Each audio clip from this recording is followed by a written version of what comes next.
What's up, everybody? This is Cody, aka DFS Prodigy, coming to you live to talk about the upcoming Draftkings NFL slate featuring the Seahawks and the Eagles for Monday Night Football.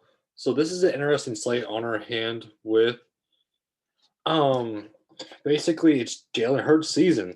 As you can tell, he's priced up at 10,800. We don't know how many snaps he's going to get. We don't know how much he will be involved in this offense. We don't know if he's going to line up with Carson Wentz or not in the backfield. We have no idea.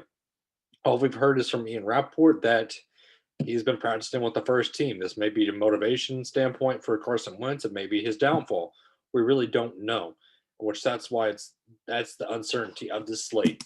So let's just start off at the very top with Russell Wilson versus Carson Wentz. Who do you want to start at quarterback? I'm leaning towards the Russell Wilson side. It's going to be high. His price tag's 12,000, but it's well worth it. He's going to be high owned in all cash games. He's going to be pretty much high owned in GPPs also. I'm locking and loading Russell Wilson, whether or not it's going to be in the captain slot. I may not captain him there. I may go with one of his wide receivers. But Russell Wilson, you can just go and lock him in your lineups. He's a stamp. I don't see why you need to fade him. His receiver's gonna create good separation. I'm all over Russell Wilson. DK Metcalf. So DK Metcalf is a man amongst boys. It's going to be a great matchup for him versus Darius Slay.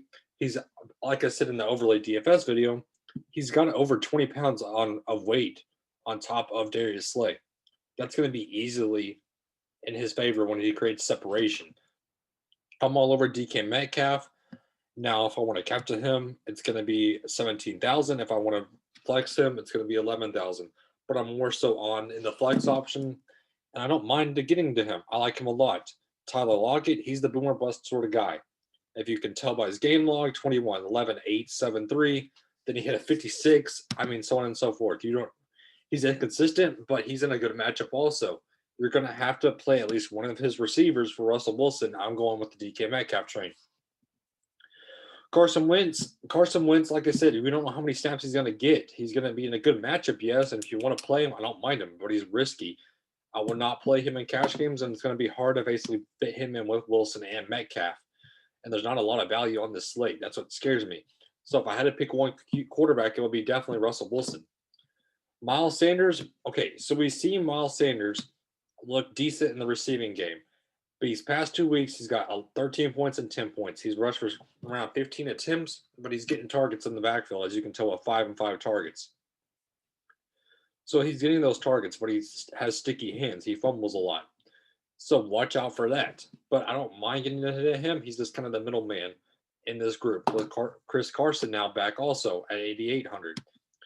He only rushed for 5 attempts last week, but he caught passes. He had 2 targets. I don't mind getting to Carson Wentz or Chris Carson, but I'd much rather pay up for Miles Sanders. Jalen Hurts, I'm not playing Jalen Hurts. We don't know what we're going to get out of him on this slate.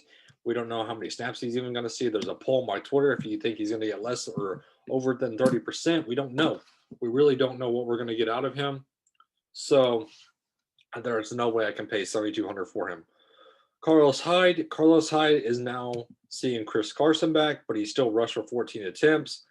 I think that Carlos Hyde will see snaps, but I don't know how much he's going to get because of Chris Carson being fully healthy. So I'm staying away from that. Travis Fulgam has not been well. He has not looked good these past couple slates. If you can tell with only getting one reception. I mean, he's on his downfall. So he's kind of a boomer bust option when I'd much rather get to right below him, Dallas Goddard. Dallas Goddard is the guy that I'm going to look to. I like him a lot. He's got 5 receptions and 4 receptions the past 2 games. He's getting targets. He's getting those yards for you. He's seeing targets in the end zone. I like Dallas Goddard a lot, and I'm locking and loading him for this Eagles team. Jalen Reagor is one of my favorite plays also. I like him a lot. He's looked good these past couple of games. He's getting new targets. It's all about those targets for me. 7 targets, 6 targets, 4 targets, 5 targets. The targets are there. I like Jalen Reagor a lot, and I wouldn't even mind captaining him at all. I wouldn't mind getting the Dallas Goddard in the captain slot. Now, the news that we need to watch for is the David Moore news. If David Moore does not play, and we're going to watch these inactives, you have to go to a guy like Swain. Swain is all the way down at the bottom. If we type him in, $200. Now, he is questionable also.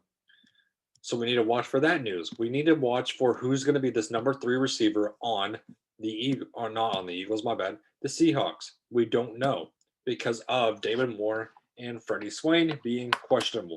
Those two are basically going to be our top options if we know who's going to play.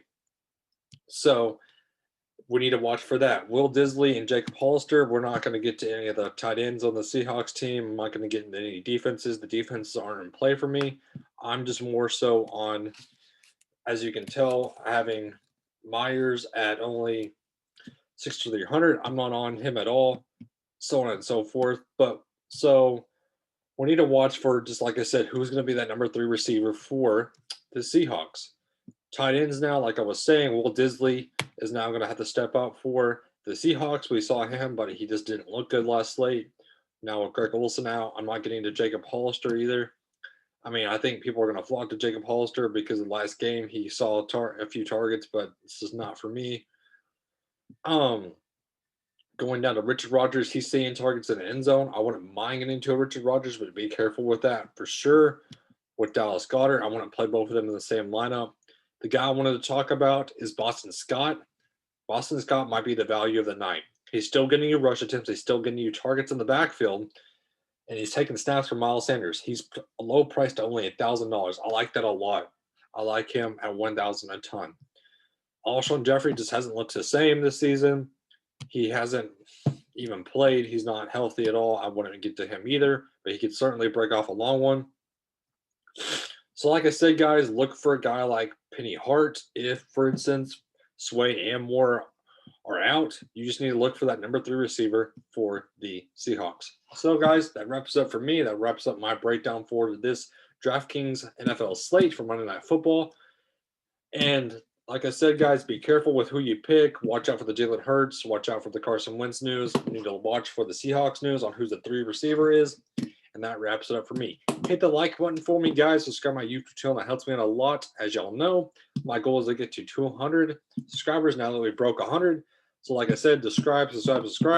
And that wraps it up for me. I hope everybody has a good and safe rest of their day. Have a good one, everybody.